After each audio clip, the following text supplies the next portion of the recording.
Pakuluan muna natin yung ating beef. Kaya natin yung tubig. Pakuluan natin ng ilang minutes. Ilang at least 30 to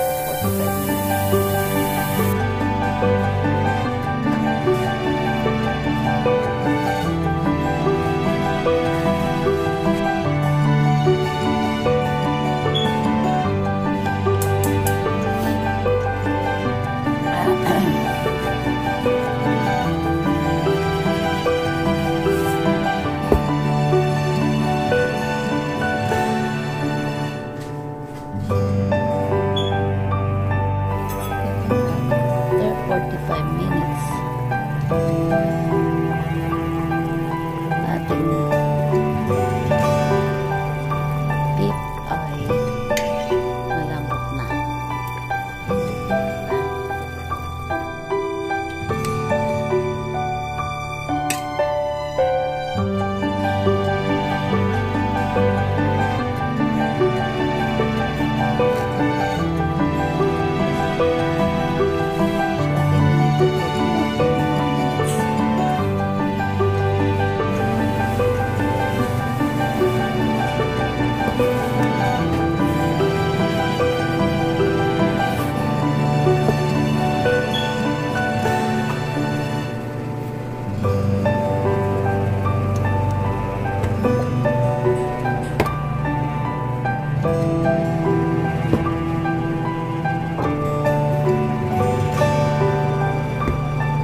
at saka yung ating repolyo.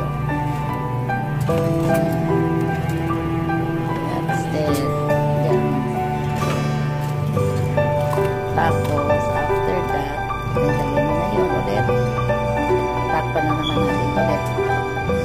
Is 5 more minutes. So, after 8 minutes, 5 minutes, lagyan natin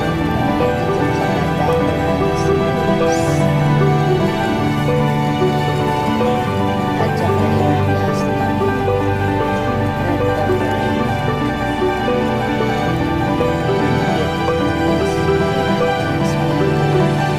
Okay guys, thank you for watching. Ito na ang ating lutong nilagang beef with lots of vegetables.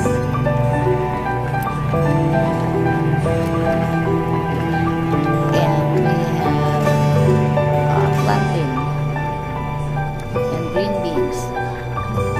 Thank you guys for watching, and thank you for please subscribe